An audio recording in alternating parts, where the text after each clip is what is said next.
Friends, as in last class we have read about our constitution and some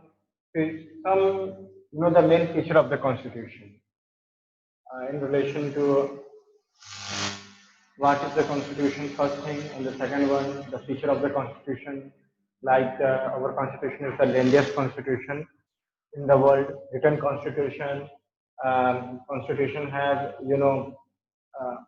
provision of amendment मतलब कि जिसको change किया जा सके, वो भी प्रोविजन है हमारे कॉन्स्टिट्यूशन में। और हमने ये भी जाना था कि जो हमारा कॉन्स्टिट्यूशन है वो एक सॉवरेन है डिसीजन मेकिंग में। जो हमारे जो भी डेमोक्रेटिक रिप्रेजेंटेटिव हमारे वहाँ जाएंगे असेंबलीज में, तो उनके पास जो है सॉवरेनिटी है डिसीजन लेने की, यानी सॉवरेनिटी मतलब फ्री है, जो भी चाहे वो भी डिसीजन ले सकते हैं, किसी भी एक्सटर्नल का फोर्स नहीं होगा कि आपको ये डिसीजन लेना पड़ेगा। ठीक है, यहाँ के लोग भी सॉवरेन हैं आपस में। सॉवरेन इस वजह से हैं क्योंकि हम डिसाइड कर सकते हैं कि हम जिसको चाहें उसको वोट कर सकते हैं। हमारा कंट्री भी सॉवरेन है और हमारे यहाँ के लोग भी सॉवरेन है। ठीक है, इसके बाद हमने सेकुलरिज्म और सोशलिज्म का कॉन्सेप्ट देखा था। इसका कॉन्सेप्ट ये था कि जो लोगों के बीच में जो डिस्पैरिटीज हैं या इनइक्वालिटीज हैं उनको खत्म कर दिया जाए, ये सोशलिस्ट का कॉन्सेप्ट था। और सेकुलरिज्म का ये कॉन्सेप्ट था कि हमारे कॉन्स्टिट्यूशन के मुताबिक जो सारे लोग हैं वो सब एक समान है। कॉन्स्टिट्यूशन के मुताबिक जितने भी लोग हैं, चाहे वो जिस भी रिलीजन से वो करते हैं, बिलोंग करते हैं, वो सब एक समान है और रिलीजन के बेसिस पे किसी के साथ कोई भेदभाव नहीं किया जाएगा। ठीक है, ये सेकुलरिज्म का कॉन्सेप्ट है। हमारा कॉन्स्टिट्यूशन जो है सारे ही क्या नाम है रिलीजन को रेस्पेक्ट देता है और सारे ही रिलीजन एक मन के लिए। ठीक है, आगे अब हम देखेंगे अगला कॉन्सेप्ट हमारे पास फेडरलिज्म का। फेडरलिज्म तो कॉन्स्टिट्यूशन के अंदर हमारे पास अगला कॉन्सेप्ट है फेडरलिज्म। फेडरलिज्म को आसान अगर हम कहें, आसान तरीके से समझा जाए तो फेडरलिज्म का मतलब है, आपको मैं लिख दूं आगे, division of power among different level of government. Simple meaning क्या है फेडरलिज्म का? फेडरलिज्म का सिंपल मतलब यह है कि division of power among different level of government. So we have what? So we have central government, state government and the local government. तो हमारे पास जो पावर है फेडरलिज्म में क्या कहती है कि जो पावर है गवर्नमेंट के पास, तो डिफरेंट लेवल के पास डिफरेंट पावर। ठीक है ना, जिसके अंदर हमें ये भी जाना था कि सेंट्रल लिस्ट के पास यानी यूनियन लिस्ट है, स्टेट लिस्ट है, कंकरेंट लिस्ट है, तो अपने अपने लिस्ट के मुताबिक सारे लोग कानून बना सकते हैं। ठीक है, चलिए, तो ये इसका क्या मतलब हुआ, division of power among the different level of government. इसका मतलब ये हुआ we have in the first central government and the second state government and the third we have local government। ठीक है, तो हमारे पास पावर बटा हुआ है। ठीक है, और इन दोनों के बीच में लिस्ट भी बटे हुए हैं। हमारे पास यूनियन लिस्ट है, हमारे पास स्टेट लिस्ट है, हमारे पास कंकरेंट लिस्ट है।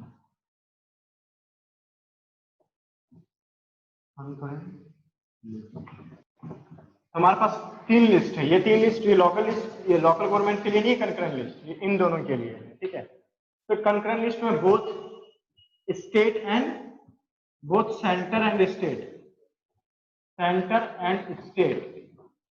कंकरेंट लिस्ट में बोथ जो है दोनों ही अपना क्या नाम है कानून बना सकते हैं, अपना लॉ बना सकते हैं। लेकिन कहीं पर भी कॉन्फ्लिक्ट हो गया, कंकरेंट लिस्ट में कोई चीज है अगर इसके बीच में कॉन्फ्लिक्ट हो गया तो सेंटर की बात सुनी जाएगी। स्टेट लिस्ट है, इसके अंदर स्टेट ही अपना कानून बनाएगी, इसमें सेंटर कुछ नहीं बोलेगी। और यूनियन लिस्ट है, उसके अंदर यूनियन ही अपना यानी सेंटर ही अपना कानून बनाएगी, उसमें स्टेट कुछ नहीं कर सकती है। ठीक है, समझ में आ गया? तो फेडरलिज्म का कॉन्सेप्ट समझ में आया? क्लियर है? क्लियर है तो हैंड रेज करेंगे आप लोग।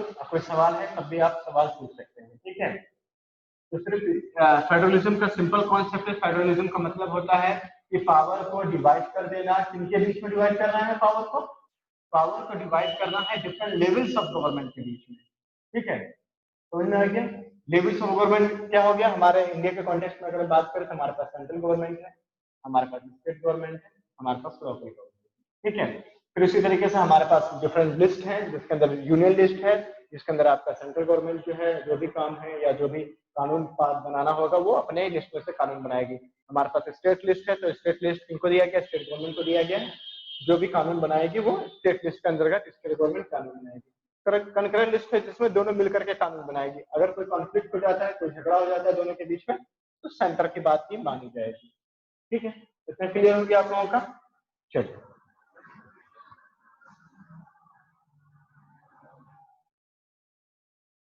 चलिए इसके रीजन जान लेते हैं।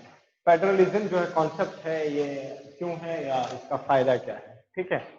इसका क्या नाम, फेडरलिज्म का फायदा क्या है। एक एग्जांपल, हमारा इंडिया जो है वो बहुत ही ज्यादा वास्ट कंट्री है, क्या नाम है, वास्ट पॉपुलेशन है, डाइवर्सिटी, बहुत ज्यादा डाइवर्स कंट्री है, क्या नाम है, diversity in relation to religion है, कास्ट है, कलर है, हर चीज के बीच में डाइवर्सिटी है, आप प्रोफेशन में भी डाइवर्सिटी है। तो इतनी बड़ी पॉपुलेशन को संभालने के लिए एक गवर्नमेंट जो है उनके पास, उसके ऊपर बहुत ज्यादा बर्डन हो जाएगा एक गवर्नमेंट के ऊपर, या सेंटर जो है पूरे हर किसी को नहीं संभाल सकते, क्योंकि किस स्टेट के अंदर क्या रिसोर्सेज है, क्या चीज है, उनकी लैंग्वेज किस तरह की है, उनके लोगों का इंटरेस्ट क्या है, तो हर चीज को समझना जो है वो मुश्किल हो जाएगा। और फिर उसके बाद दिल्ली में रह करके पूरे क्या नाम है कंट्री को संभालना बड़ा मुश्किल हो जाएगा, एक इतनी बड़ी वास्ट कंट्री को। जो अगर हम ज्योग्राफिकली देखें तो हमारा जो कंट्री है वो 7वें नंबर पर है, 7वें नंबर पर हमारा कंट्री सबसे बड़ा है, 7वें नंबर पर। तो हमारे पास एरिया भी, अब पॉपुलेशन में देखा जाए तो दूसरे नंबर पर है। तो इतनी बड़ी पॉपुलेशन को उनका क्या इंटरेस्ट है, उनकी क्या जरूरतें हैं, क्या चीज चाहिए उनको, एक एक कोने कोने में क्या चीज की जरूरत है, तो एक सेंट्रल गवर्नमेंट को ये बर्डन उठाना बड़ा मुश्किल हो जाएगा। तो इसीलिए क्या किया गया कि हमारे सेंटर में जो है फिर एक हमारे कॉन्स्टिट्यूशन में जो है फेडरलिज्म का कॉन्सेप्ट लाया, और इस फेडरलिज्म में ये कहा गया कि पावर को जो है डिवाइड कर दिया जाए, इसे डिवाइड कर दिया जाए ताकि आसानी पैदा हो जाए। लोकल में क्या क्या नीड्स हैं उनको लोकल गवर्नमेंट अच्छे से समझेगी। लोकल गवर्नमेंट में आपका क्या आ जाता है, पंचायती राज आ जाता है, पंचायती सिस्टम आ जाता है, गांव का जो मुखिया हो गया, सरपंच हो गया, ये सारी चीजें लोकल गवर्नमेंट में आ गई।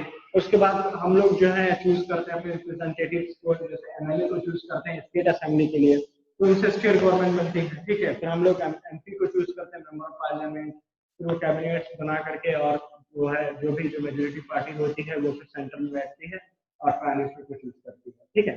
तो इससे क्या होता है कि हमारा ये जो बर्डन है एक किसी एक पे वो खत्म हो जाता है, या इतने बड़े कंट्री को संभालना जो है किसी एक गवर्नमेंट में जो है वो बहुत ज्यादा डिफिकल्ट काम हो जाएगा। इसीलिए हमारे कॉन्स्टिट्यूशन ने कॉन्सेप्ट दिया फेडरलिज्म का। फेडरलिज्म का यही मतलब होता है कि पावर को जो है वो डिवाइड कर देना है, और किसका डिवाइड करना है, डिफरेंट लेवल्स ऑफ गवर्नमेंट के बीच में डिवाइड करना है। तो मैं फेडरलिज्म का सिर्फ इतना मतलब है, पावर को डिवाइड करना है डिफरेंट लेवल्स ऑफ गवर्नमेंट के बीच में। सेंटर के पास अपनी पावर, स्टेट के पास अपनी पावर, लोकल जो है उनको कुछ पावर ग्रांट्स करी जाती है, जैसे मुखिया है वो उसमें भी कुछ न्याय ले सकते हो, लेकिन क्या नाम है, जो भी काम करेगी वो सेंट्रल गवर्नमेंट के अंतर्गत ही काम करेगी, लोकल गवर्नमेंट, ठीक है। क्लियर? यहाँ पर अपने अपने लिस्ट मिली है, तो ये इसमें कानून बना सकती है आपकी, ये इसमें कानून बना सकते हैं, ये दोनों मिलकर के ये दोनों जो है इसमें कानून बनते हैं, ठीक है। क्लियर है फेडरलिज्म आप लोगों का? चलिए तो आगे बढ़ते हैं हम लोग। क्लियर है तो हैंड रेस कर देंगे ताकि पता चल जाएगा कि क्लियर है, और सवाल भी हो सकता है तो आप पूछ सकते हैं।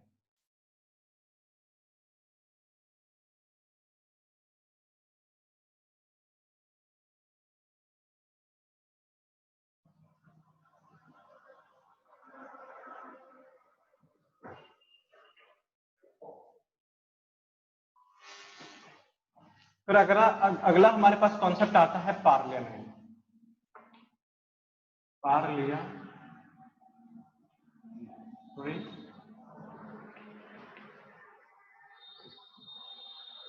ओके, हमारे पास क्या है, पार्लियामेंट्री सिस्टम है।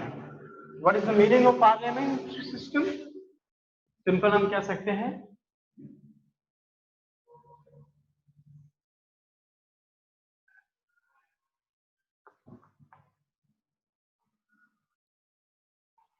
पीपल लिखते हैं हम लोग, ये लिख सकते हैं द कैंडिडेट, लिख सकते हैं हम लोग द कैंडिडेट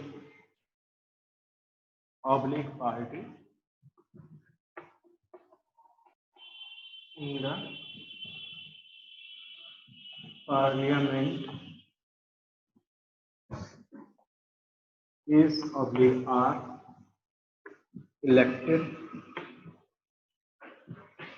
by the, एक बात लिख सकते हैं, दूसरा लिख सकते हैं लेजिस्लेचर is at the, ठीक है, and it may the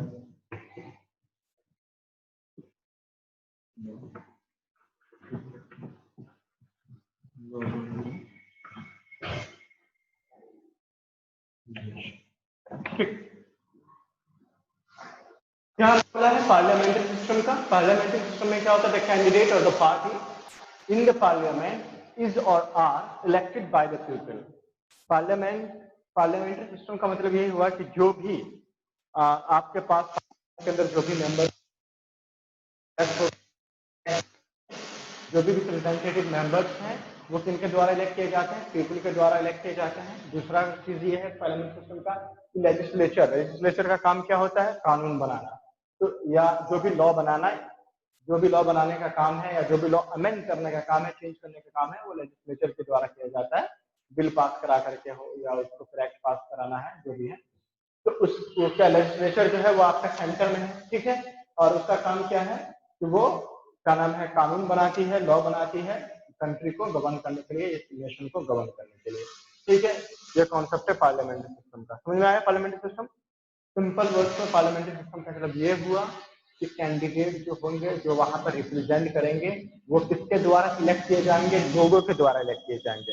अब वो कैंडिडेट कहाँ जाके, जो कैंडिडेट जो हमारे द्वारा इलेक्ट किए जाते हैं वो कहाँ जाके बैठते हैं? पार्लियामेंट में, ठीक है। लेजिस्लेचर यानी कौन? कानून, कानून बनाने वाले। ये कानून बनाने वाली जो बॉडी है वो है लेजिस्लेचर। ये बॉडी किनके द्वारा बनती है? जो लोग पार्लियामेंट में बैठे होते हैं, ये वही कैंडिडेट होते हैं। तो लेजिस्लेचर जो क्या होती है, वो सेंटर में होती है, उसका काम क्या होता है? कानून बनाना, ठीक है। तो इनडायरेक्ट वे में कानून कौन बना रहा है? वो बना रहा है जो, जिसको हम रिप्रेजेंट कर रहे हैं। और फिर रिप्रेजेंट कौन कर रहा है? हम लोग, हम सिटीजन रिप्रेजेंट कर रहे हैं। तो कानून अगर इनडायरेक्ट में देखा जाए तो कानून हम लोग बनाते हैं, ठीक है।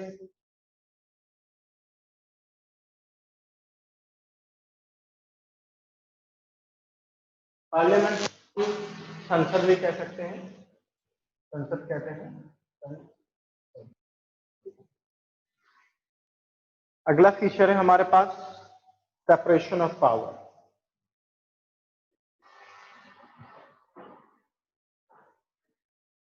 इसको मैं रद्द कर रहा हूं, अब हम लोग देखेंगे separation of power.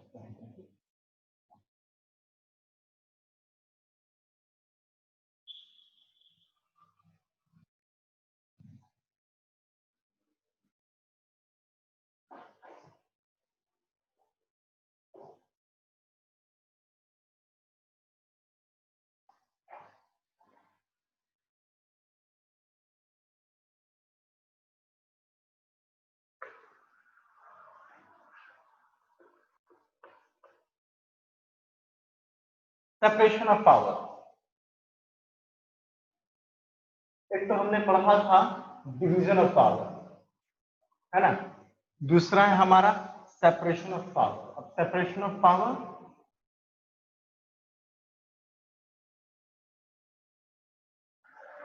Among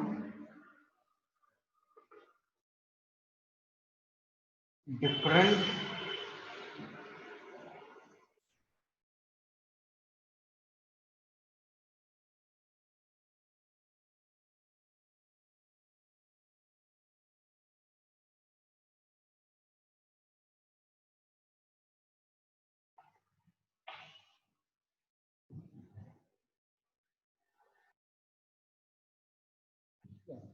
among different bodies. Separation of power क्या है, कौन कौन सी वो डिफरेंट बॉडीज हैं? पहला आपका ले लेते हैं हम लोग लेजिस्लेचर। लेजिस्लेचर, दूसरा आपका आ गया एग्जीक्यूटिव, तीसरा आपका आ गया जुडिशियरी। देखिए, सेपरेशन ऑफ पावर, लोगों के जो पावर जो है वो क्या नाम है, पावर को जो है सेपरेट कर दिया गया है तीन मेन बॉडीज के बीच में, ठीक है, थ्री ऑर्गन्स ऑफ गवर्नमेंट के बीच में। इनको हम थ्री ऑर्गन्स ऑफ गवर्नमेंट भी कहते हैं, इसको आप लिख सकते हैं थ्री ऑर्गन्स ऑफ डेमोक्रेसी और government, three organs of democratic government, democratic government.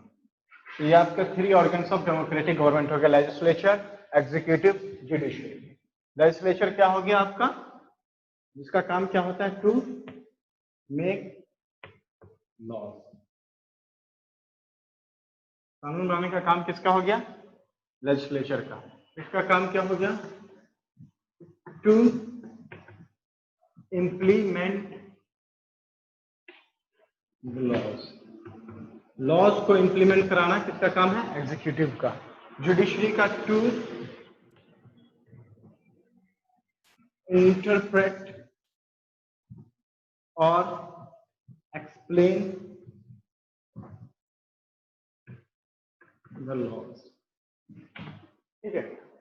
कानून को बनाने का काम किसका है, लेजिस्लेचर का है। कानून को इंप्लीमेंटेशन कैसे होगा, क्या करना है, उसके लिए क्या काम, किसका काम है, एग्जीक्यूटिव बॉडी का काम है। तीसरा जुडिशरी का है, उसका काम क्या है कि क्या कानून है उसको समझाना, उसको एक्सप्लेन करना, वो सारा काम किसका है, जुडिशरी का है, ठीक है। और ये तीनों में एक और चीज है कि इसका क्या नाम है, एडवांटेज क्या है, जो हमारे पास गवर्नमेंट है जो थ्री क्या नाम है इसमें ऑर्गन्स में बटा हुआ है, तो इनका एडवांटेजेस ये है कि लेजिस्लेचर एग्जीक्यूटिव जो भी काम कर रही है उसको जुडिशरी जो है वो चेक एंड बैलेंस कर सकती है कि कहीं लेजिस्लेचर जो है वो अपने पावर का मिसयूज तो नहीं कर रहा है, ठीक है, या फिर एग्जीक्यूटिव है या जो भी स्कीम, जो भी योजना, जो भी कानून बना है उसका सही तरीके से पालन किया जा रहा है कि नहीं किया जा रहा है, उसको जुडिशरी चेक कर सकती है। तो इसका जो सबसे मेन फीचर हो गया वो ये होता है कि चेक एंड बैलेंस बना रहता है, चेक एंड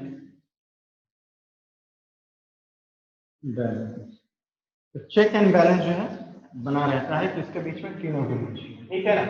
लेजिस्लेचर कानून बना रही है, उस कानून का पालन किया जा रहा है कि नहीं किया जा रहा है, एग्जीक्यूटिव, अब उसको चेक कौन करेगी, जुडिशरी। और जुडिशरी यहाँ तक ये भी चेक करेगी कि जो कानून बन रहा है, जो भी कानून ये बना रही है लेजिस्लेचर, वो कानून कॉन्स्टिट्यूशन के मुताबिक, संविधान के मुताबिक है कि नहीं, ये भी कौन चेक करेगा, जुडिशरी बताएगी। अगर कानून, जो भी कोई कानून बना रही है लेजिस्लेचर, अगर ये देखा जाता है कि इसने जो कानून बनाया है वो कहीं अगर किसी राइट का वायलेशन कर रहे हैं या कोई प्रॉब्लम क्रिएट कर रहे हैं, तो इस चीज को जुडिशरी रोकेगी। और जुडिशरी के पास क्या पावर है कि लेजिस्लेचर के बनाए हुए कानून को वो नल एंड वाइड कर सकती है।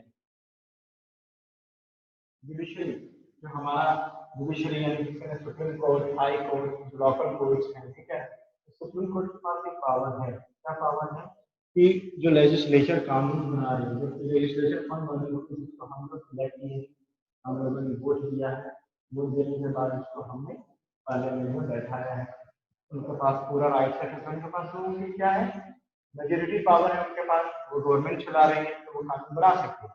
लेकिन कानून बनाते वक्त उनको ये ख्याल रखना पड़ेगा कि कहीं हमारे कानून से कोई राइट वायलेट नहीं हो रहा है, कोई फंडामेंटल राइट वायलेट नहीं हो रहा है, या कहीं हमारे कानून से कोई क्या नाम है कंट्री के अंदर डिस्टर्बेंस तो पैदा नहीं हो जाएगा, या क्या नाम है कोई रिलीजियस राइट तो नहीं हो जाएगा, या कोई ऐसी चीज जिससे क्या नाम है कंट्री के अंदर प्रॉब्लम पैदा हो जाए, डिस्टर्बेंस क्रिएट हो जाए। तो सारी चीज को चेक कौन करेगी, जुडिशरी करेगी। तो वो सारा का जुडिशरी को लगता है कि कानून अगर लेजिस्लेचर ने जो बनाया है वो कहीं ना कहीं खतरा साबित करेगी देश के लिए, तो जुडिशरी क्या कर सकती है, उस कानून को खत्म कर सकती है, डस्टबिन के अंदर फाड़ के फेंक सकती है। ये इसका किसके पास पावर है, जुडिशरी के पास पावर है। है ना। जुडिशरी के पास जो है एक डोमिनेंट आप कह सकते हैं कि पावर दी गई है जो ये दोनों के अंतर्गत इस्तेमाल कर सकते हैं, ठीक है। एग्जीक्यूटिव सही तरीके से इम्प्लीमेंट कर पा रही है, नहीं कर पा रही, कोई कानून बनाए जिसका इम्प्लीमेंटेशन हो रहा है, अगर वो कानून सही है तो, अगर वो कानून कंट्री के बेटरमेंट के लिए है, कोई स्कीम आई, कोई योजना आई, कोई चीज आई, तो उसके ऊपर जो है जुडिशरी ने काम किया या एग्जीक्यूटिव ने काम किया कि नहीं किया। लाइक मान के चलिए कि कहीं पर जो है अभी कोविड-19 का मामला हो गया, कोरोना वायरस को लेकर के मामला हुआ, तो जगह जगह पर जो है पाबंदियां लगाई गई कि घर से बाहर नहीं निकलेंगे या प्रोविजन दिया गया कि इतने समय से इतने समय तक आपको बाहर निकलना है। तो उन चीजों का पालन हो रहा है कि नहीं हो रहा है, तो पालन करवाने की जिम्मेदारी, इम्प्लीमेंटेशन करवाने की जिम्मेदारी के लिए एग्जीक्यूटिव की होती है, जो कि आपके ब्यूरोक्रेट्स होते हैं। ब्यूरोक्रेट्स यानी कि पुलिस वाले, ये सारे जो लोग हैं, ये सब किसमें आते हैं, एग्जीक्यूटिव में आते हैं। तो उनका पालन किया जा रहा है, कौन पालन करवा रहा है, पुलिस ब्यूरोक्रेट ये सब करवाती है, सब एग्जीक्यूटिव के अंदर आते हैं। तो उन चीज का पालन किया जा रहा है कि नहीं किया जा रहा है, उसको चेक कौन करेगी, जुडिशरी चेक करेगी। तो आपको सेपरेशन ऑफ गवर्नमेंट या सेपरेशन ऑफ पावर समझ में है, क्लियर सेपरेशन ऑफ पावर, ठीक है, हम बता दें, ठीक है।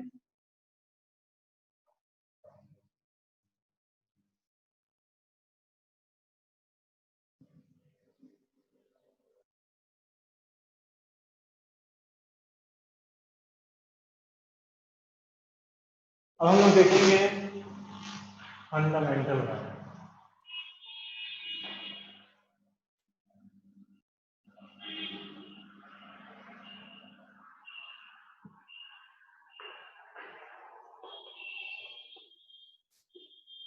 ओके, अब हम लोग फंडामेंटल राइट्स देखेंगे।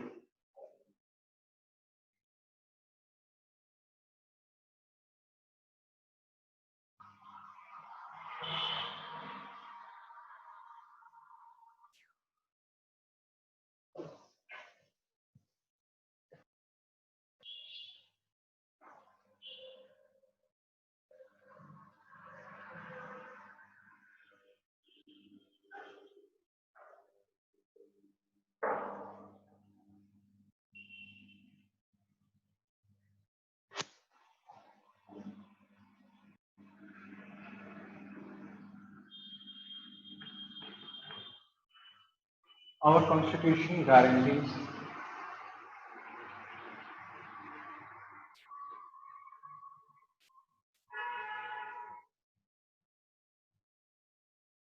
certain basic rights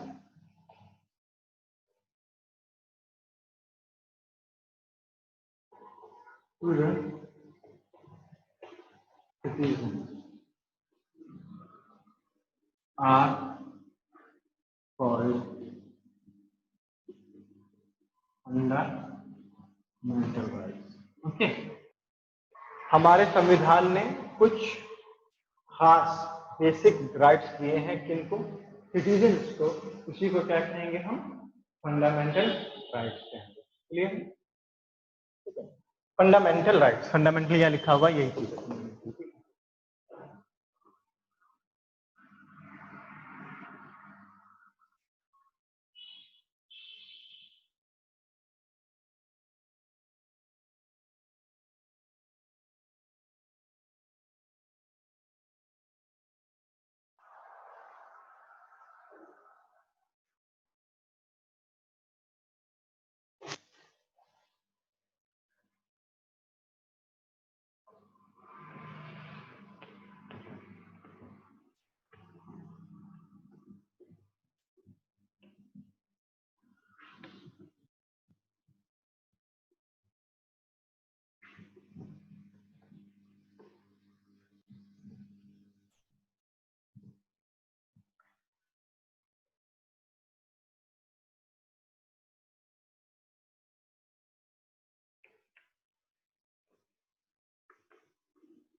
देखिए, ये जो फंडामेंटल राइट्स हैं, और constitution guarantees certain basic rights to the citizen is for fundamental rights. So these rights are not only essential for the democratic government but also for the protection of citizens, society and interest. हो सकता है अलग अलग यहाँ पर हमारे देश में लोग रह रहे हैं, उनकी अलग अलग क्या नाम है रिलीजन है, उनका अलग अलग कास्ट है, उनकी अलग अलग लैंग्वेजेस हैं, उनका अलग अलग इंटरेस्ट है, आइडियोलॉजीज हैं. तो इन सारी चीजों को प्रोटेक्शन देता है कौन? हमारा फंडामेंटल राइट. ठीक है. फंडामेंटल राइट जो है एक और चीज को प्रोटेक्शन देता है कि कहीं गवर्नमेंट जो रूलिंग पार्टी है वो एब्सोल्यूट एक्सरसाइजमेंट ऑफ द पावर, यानी इसका मतलब ये होगा कहीं आए और आपको आर्बिट्रेरी बिना किसी वजह के या ऐसे ही रैंडमली आके किसी को भी पकड़ के जेल में डाल दिया. इस तरह मार्शल लॉ में होता था. जो मार्शल लॉ लग जाता था उसमें क्या होता था कि बिना किसी ट्रायल के, बिना किसी रीजन बताए हुए आपको जेलों में डाल दिया जा सकता था. तो इन सब चीजों को खत्म करने के लिए हमारे पास जो है फंडामेंटल राइट्स के अंदर ये गारंटी दिया गया है कि आपको जो है आर्बिट्रेरी कोई भी पकड़ के नहीं डाल सकता. गवर्नमेंट को का जो पावर है वो गवर्नमेंट अपनी पावर का मिसयूज नहीं कर सकता. if somebody is going to be detained, तो उसको रीजन बताया जाएगा कि आपको डिटेन क्यों किया जा रहा है, उसका वजह क्या है. और अगर मान के चलो कि किसी ने कोई क्राइम किया है या कुछ भी है तो उसको पहले उसका क्राइम बताया जाएगा, उसका ट्रायल होगा, ट्रायल होने के बाद ही उसको कोई सजा मिलेगी या उसको जेल में डाला जाएगा, जो भी है वो कोर्ट डिसाइड करेगा. ठीक है. तो वो सारी चीजें हमें हमें protection of life and liberty, ये क्या नाम है, लाइफ एंड लिबर्टी है, उनका प्रोटेक्शन हमें दिया गया है. सेफ गार्ड हमें सेफ्टी मिलना चाहिए. ठीक है. हमारे पास जो है ह्यूमन ट्रैफिकिंग इन सब चीज के ऊपर जो है बैन किया गया है. चाइल्ड लेबर को बैन किया गया है. तो बहुत सारे फंडामेंटल राइट्स. हमारे पास एजुकेशन का फंडामेंटल राइट है. जो क्या नाम है पिछड़ी जाति के जो लोग हैं उनका आर्टिकल 17 कहता है कि उनको जो है जो शेड्यूल कास्ट शेड्यूल ट्राइब्स हैं उनको उसके नाम से नहीं बुलाना है या उनको जो है परेशान नहीं करना है. तो उनके पास अपनी एक अलग राइट दी गई है और ये पनिशेबल ऑफेंस है. ठीक है. अगर उनको डिस्क्रिमिनेशन, उनको जो है ना क्या नाम है ये कास्ट बेसिस पर डिस्क्रिमिनेशन नहीं होना चाहिए. आर्टिकल 17 कहता है कि अगर आप मान के चलिए कि कोई एक ग्रुप है वो जा रही है और लाइक एग्जाम्पल ले लें मार्केट प्लेस का. तो मार्केट में जो है बहुत सारे लोग एक साथ हैं लेकिन कोई जो पिछली जाति का लोग है वो आ गया और उनको आप सामान नहीं दे रहे हो. क्यों नहीं दे रहे हो? कि भाई आप जो पिछली जाति है या टेम्पल है उसके अंदर आप पूजा करने जा रहे हो तो पिछली जाति का बंदा है तो वो अगर जाता है तो उसको आप रोक लगा देते हो, मार्केट प्लेस पर रोक लगा देते हैं. ये सारा क्या है? ये पनिशेबल ऑफेंस है, यानी उस पर आपको सजा मिल सकती है. पनिशेबल जिसमें सजा मिलेगी. तो जो भी क्या नाम है, तो सारे जो माइनॉरिटीज हो गई या पिछली जाति हो गई या जो भी लोग हैं, एवरी सिटीजन, चाहे वो रिलीजियस के हिसाब से होगा तो रिलीजन में भी हमारी मर्जी, हम चाहे जो भी रिलीजन अडॉप्ट करें. ठीक है. हमारे पास जो है सेकुलरिज्म का कॉन्सेप्ट यहीं से आता है. आर्टिकल 25 से लेकर के आर्टिकल 28 तक इसी चीज को बताया जा रहा है कि जो जो जो भी रिलीजन है वो आदमी अपने फ्रीली चूज कर सकता है, जो चाहे उस रिलीजन की प्रैक्टिस कर सकता है. जो भी रिलीजियस क्या नाम है बिल्डिंग्स हैं या टेम्पल हो गया, मॉस्क हो गया, ये हो गया, तो इनके ऊपर कोई टैक्स नहीं लगेगा. ठीक है. आर्टिकल 29 में और आर्टिकल 30 में जो है आपको ये कहा गया है कि जो भी माइनॉरिटी में लोग हैं, रिलीजियस माइनॉरिटी में लोग हों, यानी मजहब के हिसाब से कम कम लोग हों. माइनॉरिटी का मतलब हो गया कि 50% से कम है, चाहे वो रिलीजियस लेवल के हिसाब से हो जाए, चाहे वो आपका लैंग्वेज बेसिस पे हो जाए, तो उन सब का प्रोटेक्शन की जिम्मेदारी जो है वो कॉन्स्टिट्यूशन लेती है. तो वो सारे आपके फंडामेंटल राइट्स में आ जाते हैं. ठीक है. फंडामेंटल राइट्स में एक और चीज है कि आर्टिकल 32 है जो ये कहता है कि अगर कोई भी आपके फंडामेंटल राइट्स का वायलेशन होगा, कोई भी फंडामेंटल राइट्स का वायलेशन होगा, राइट टू इक्वालिटी आपके पास है, क्या नाम है राइट राइट टू इक्वालिटी हो गया, राइट अगेंस्ट ह्यूमन ट्रैफिकिंग हो गया, आपके पास एजुकेशन राइट हो गया, कल्चरल और माइनॉरिटीज का जो राइट्स हो गया, रिलीजन का राइट हो गया. तो कोई भी फंडामेंटल राइट का अगर वायलेशन होता है तो आर्टिकल 32 कहता है कि उस वायलेशन पर क्या नाम है जो भी अगर वायलेट कर रहा है इस आपके फंडामेंटल राइट को तो उसको सजा दी जाएगी. ठीक है. तो आपके राइट को जो प्रोटेक्ट करता है वो आर्टिकल 32 करता है सारे फंडामेंटल राइट. चलिए तो फंडामेंटल राइट का कॉन्सेप्ट आगे देखते हैं हम लोग. फंडामेंटल राइट्स में ही एक एक करके सब देखेंगे. उसमें आपका right to equality, right to freedom, right against exploitation है, और right to freedom of religion, cultural education right, right to constitution amendment, right to constitutional policy. ठीक है. तो एक एक करके हम लोग सब देखेंगे. पहले आ जाते हैं हम लोग राइट टू इक्वालिटी के ऊपर.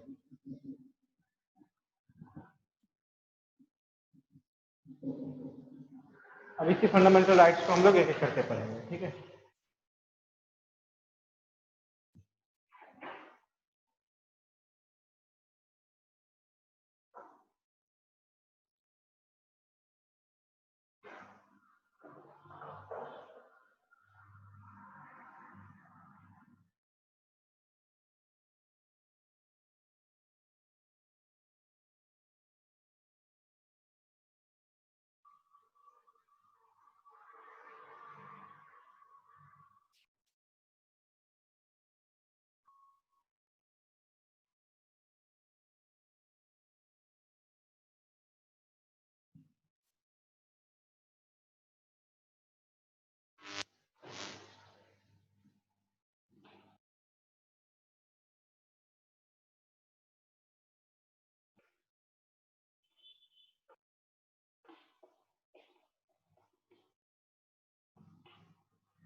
आर्टिकल 14 से लेकर के आर्टिकल 18 तक आपका राइट टू इक्वालिटी है, ठीक है। सबसे पहला आपका article 14,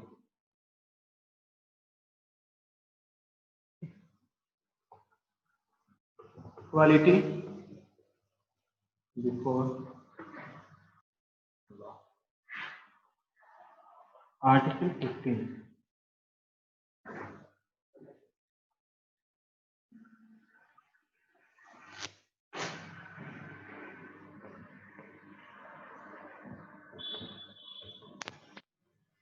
prohibition of discrimination on the ground of caste, color, sex,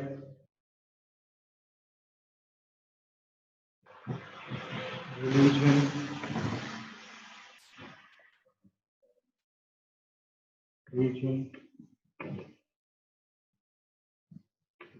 etc.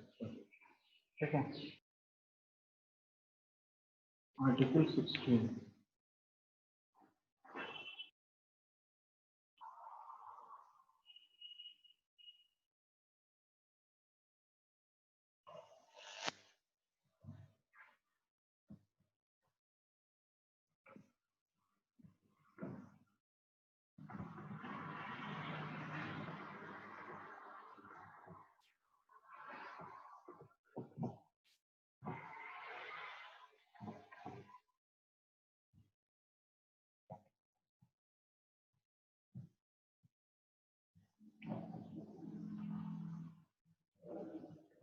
Article 16, equality of opportunity in the matter of public employment. इसके अंदर कुछ एक्सेप्शन है, वो मैं आपको बताऊंगा।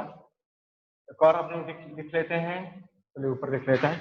14, 15, 16 कहाँ तक है? 18 तक है। 17, 18 दो और रह गए।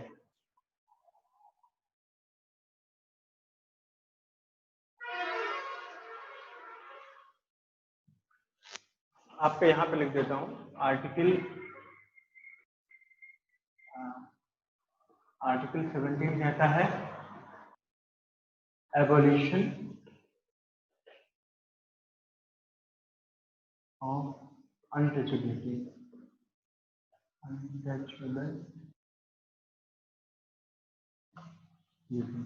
ठीक है ना। ये अनटचेबिलिटी को खत्म कर दिया गया था।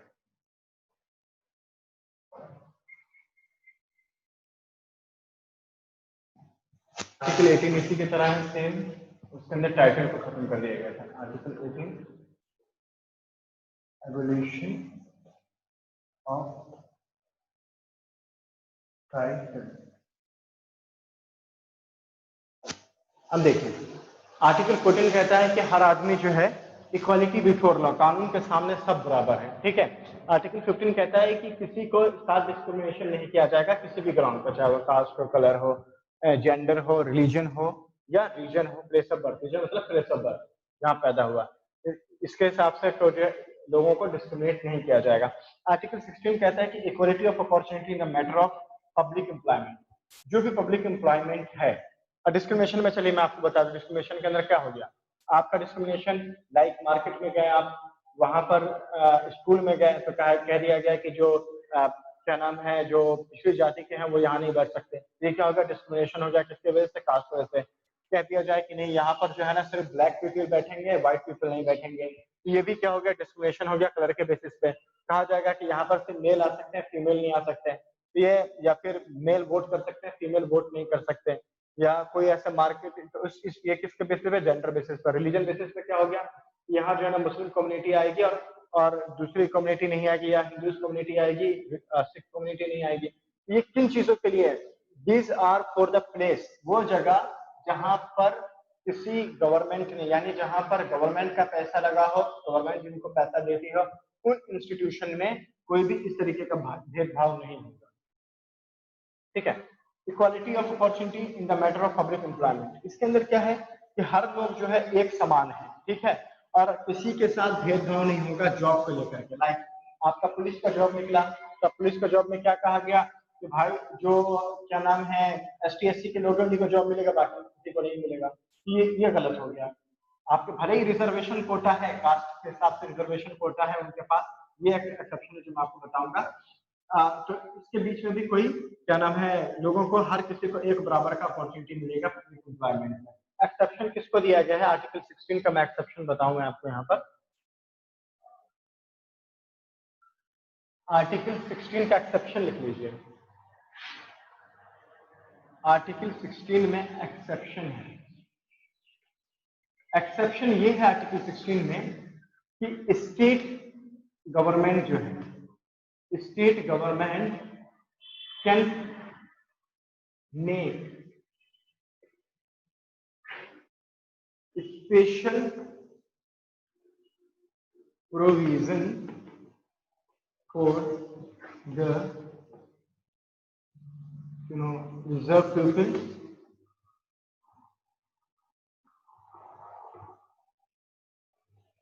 या आप ये कह सकते हैं कि स्टेट गवर्नमेंट के पास के प्रोविजन है कि वो कुछ स्पेशल प्रोविजन बना दे किसी एक कम्युनिटी के लिए। लाइक ST SC के लिए स्पेशल प्रोविजन है कि उनको रिजर्वेशन मिलता है, वुमेन का रिजर्वेशन हो जाता है सीटों में। तो ये स्टेट, इसके अंदर एक्सेप्शन दिया गया कि स्टेट ये काम कर सकती है। ठीक है। तो किसके लिए? शेड्यूल कास्ट शेड्यूल ट्राइब्स का स्पेशल कैटेगरी मिल जाता है आपको, वुमेन्स का रिजर्वेशन मिल जाता है, औरतों को रिजर्वेशन मिल जाता है। ठीक है। तो ये एक एक्सेप्शन है। फिर उसके बाद आ जाता है आर्टिकल 17। आर्टिकल 17 कहता है कि एबोलिशन ऑफ अनटचेबिलिटी, यानी पहले जो छुआछूत का मामला था कि नहीं आप पिछली जाति के हैं, आप यहाँ नहीं बैठ सकते, ब्राह्मण और कर्म शास्त्री जो है एक साथ नहीं बैठ सकते। ठीक है। जो पिछली जाति के जो कास्ट सिस्टम जो चला रहा था उस चीज को खत्म कर दिया गया यहाँ पर। ठीक है। कहा गया कि हर कोई एक समान है, कोई ऐसी बात नहीं है, जो अनटचेबिलिटी है उसको खत्म कर दिया जाए। फिर आर्टिकल 18 आया जो एबोलिशन ऑफ टाइटल, लाइक जो पहले लोगों को टाइटल मिल जाता था, ये जमींदार है, ये क्या नाम है, नाम क्या है, अलग अलग जो टाइटल दे दिया जाता था, उन टाइटल्स को खत्म कर दिया गया आर्टिकल 18 आकर के। और सिर्फ टाइटल में ये दिया गया कि वही टाइटल रहेगा जो टाइटल प्रेसिडेंट के द्वारा प्राप्त की जाती है, जैसे पद्मश्री है ना, भारत रत्न, ये सारे जो टाइटल मिलते थे वो एक प्रेसिडेंट के लिए, प्रेसिडेंट जो टाइटल लोगों को देता है, स्टेटस देता है, तो वही सिर्फ टाइटल चलेगा। उसके अलावा जो जितने भी पहले के टाइटल जो क्या नाम है ब्रिटिश गवर्नमेंट का राज में टाइटल दिए गए थे, सर का खिताब दिया जाता था, जमींदार का खिताब दिया जाता था। ठीक है। तो इन सारी चीजों को खत्म कर दिया गया।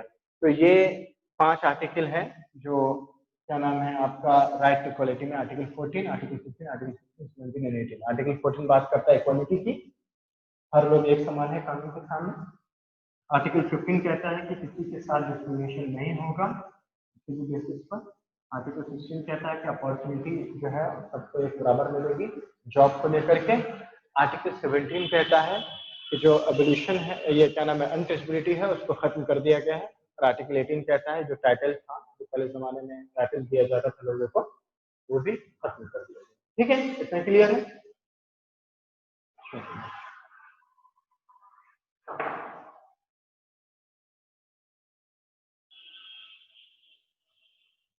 हम देखते हैं right to freedom.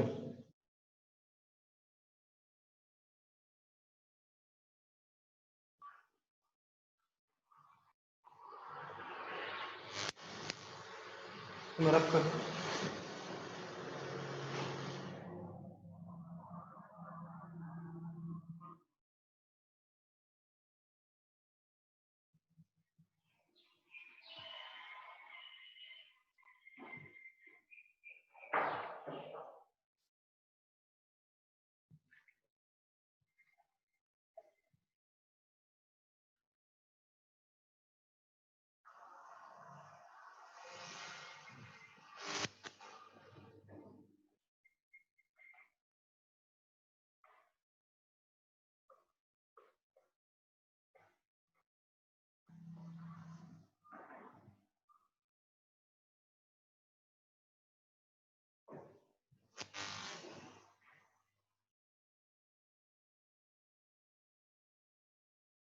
Article 19 to 22। Article 19 आपका क्या कहता है?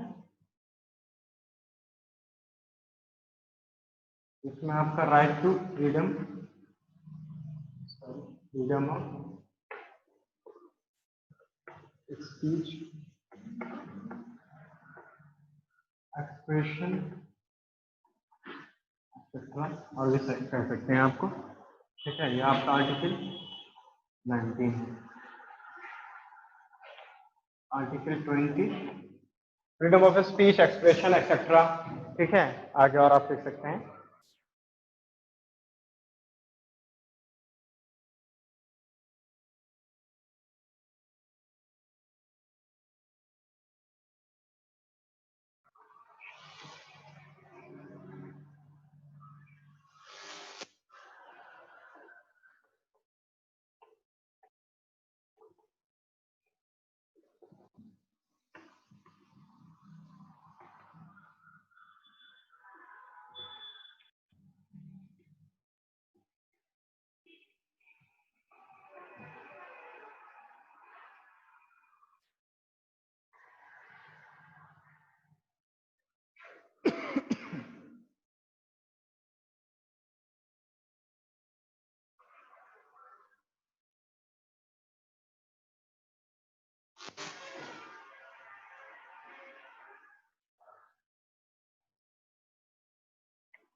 Protection of life and personal liberty, इसी के अंदर आर्टिकल 21A आपका हो गया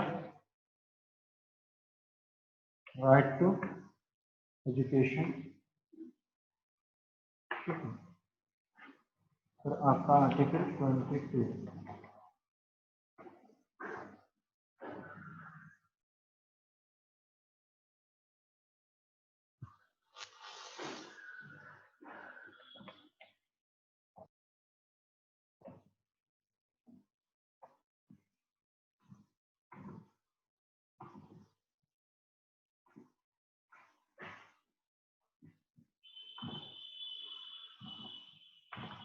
ठीक है, ये कुछ राइट्स हैं जो राइट टू फ्रीडम में हैं।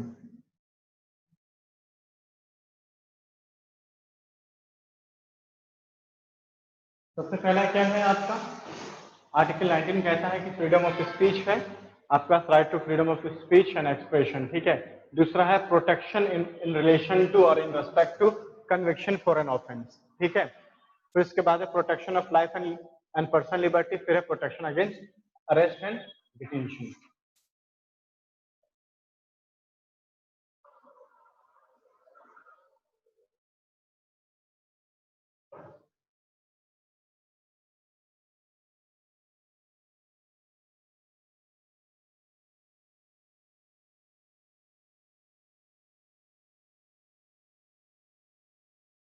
चलिए, सबसे पहले अगर हम देखें कि freedom of right, freedom of speech and expression में इसके अंदर क्या क्या फ्रीडम है आपके पास, कि आप जो है एक जगह पर असेंबल हो सकते हैं। आप जो है अगर गवर्नमेंट की बात आपको समझ में नहीं आ रही है या फिर ये लग रहा है कि गवर्नमेंट जो है वो कुछ गलत कर रही है, तो आप जो है इसके अंदर रैली निकाल सकते हैं। स्ट्राइक कर सकते हैं, धरना पे बैठ सकते हैं, जैसे हम कहते हैं।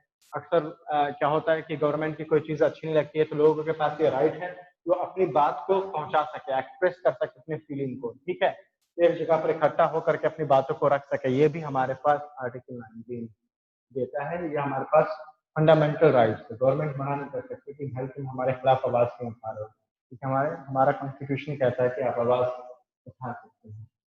अगर आपका राइट वायलेट हो रहा है या आपको कोई चीज ऐसा लग रहा है कि गवर्नमेंट गलत कर रही है तो आपके पास राइट है कि अपनी बात को आप सरकार तक पहुंचा सके, आप एक जगह पर असेंबल हो सके। आप असेंबल होने का मतलब ये कि असेंबल हो सके, ये नहीं कि आप हथियार के साथ चले गए, नहीं, अनआर्म्ड जाना है, यानी कोई हथियार नहीं। आप जाइए, अपनी बातों को रखिए, पैम्फलेट ले लीजिए, एडवर्टाइज करिए, आप नोट्स ले लीजिए, उसको दिखाइए, या जो भी तरीका हो आपका, लेकिन अनआर्म्ड यानी कि बिना किसी हथियार के आप एक जगह पर इकट्ठा हो सकते हैं, अपनी स्पीच को रख सकते हैं, लोगों को इकट्ठा कर सकते हैं, उनको अपनी बातें समझा सकते हैं, या फिर गवर्नमेंट से अपने सवाल कर सकते हैं, उनसे पूछ सकते हैं, ठीक है। ये आपका आर्टिकल 19 में है, ठीक है। फिर आगे आ जाता है protection in relation to conviction for an offence.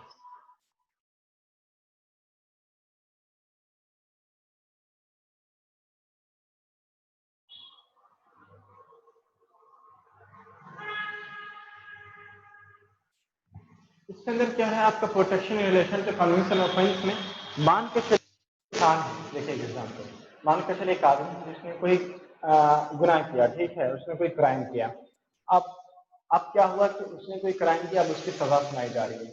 फिर क्या हुआ कि 1 साल बाद उसको सजा मिल गई, मान के चलो 1 साल की सजा मिल गई उसको, उसका क्राइम का सजा, फिर वो बाहर आया, फिर उसने कोई क्राइम कर दिया, ठीक है। तो अब क्या हुआ कि उसको फिर सजा सुनाई गई, तो अब उसको क्या कर दिया गया कि पिछले जो उसने क्राइम किया था ना, जो 1 साल सजा काट चुका है उस क्राइम का, उस क्राइम का सजा काट चुका है, लेकिन उसके बाद फिर से क्या हुआ कि उसके 1 साल को और ऐड कर दिया उसके अंदर, यानी कि जो गुनाह उसने पहले किया था उस गुनाह का सजा भी फिर से दिया जा रहा है उसको। तो इस चीज से प्रोटेक्ट करता है हमारा कि एक गुनाह की सजा एक बार होगी, बार बार नहीं होगी। एक और चीज, दूसरी बात ये कि आपके पास मान के चलिए एक दो आदमी आए, दोनों ने सेम गुनाह किया है, ठीक है, और पता चला उसको कोई और सजा सुनाई जा रही है और दूसरे आदमी को कोई और सजा सुनाई जा रही है, ये भी नहीं होना है, ठीक है। एक सेम सेम अगर मान के चले किसी ने कोई एक क्या नाम है मर्डर कर दिया किसी का, और सेम दोनों ने मामला दोनों का सेम था, तो दोनों को सजा भी सेम ही होगी, दोनों को अलग अलग सजा नहीं मिलेगी, ठीक है। तो इस चीज को लेकर के यह protection in relation to conviction for an offence. कोई भी अगर गुनाह किया जाता है तो उसकी सजा जो मुकर्रर है वही सजा सुनाई जाएगी। दूसरी बात, एक गुनाह की सजा बार बार नहीं सुनाई जाएगी, एक क्राइम की सजा बार बार नहीं मिलेगी, ठीक है, इतना क्लियर है। चलिए अब आ जाता है article 21, protection of life and personal liberty. हमारा जो लाइफ है और पर्सनल लिबर्टी, इसके अंदर आपका बहुत सारी चीजें आ जाती हैं कि हमारे पास जो है हमारा सेफ गार्ड होना चाहिए, हमारे लाइफ की सुरक्षा होनी चाहिए, ये सारी चीज आपका इसके अंदर आ जाता है, ठीक है। आर्टिकल 21A जो है इसमें राइट टू एजुकेशन है, हमारे पास एजुकेशन का राइट होना चाहिए, ठीक है, जो हमें कानून ने दिया है। उसके बाद 22 में protection against arrest and detention. मान के चले कोई आदमी ने कोई क्राइम किया है तो पहले उसको अरेस्ट करने से पहले उसको बताया जाएगा कि आपने क्राइम किया है, इसीलिए आपको पकड़ा जा रहा है, ठीक है। ये नहीं कि आर्बिट्रेरली आया और आपको पकड़ करके ले जाके जेल में डाल दिया, है ना।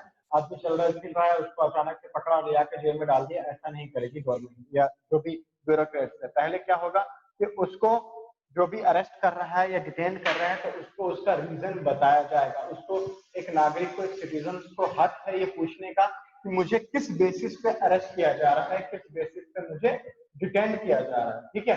तो ये सारी चीजें उनको बतानी पड़ेगी, अरेस्ट करने से पहले उनको समझाना पड़ेगा कि हाँ आपका रीजन ये है अरेस्ट का। ये आपके राइट टू फ्रीडम हो गया आर्टिकल 19 टू आर्टिकल 22, ठीक है।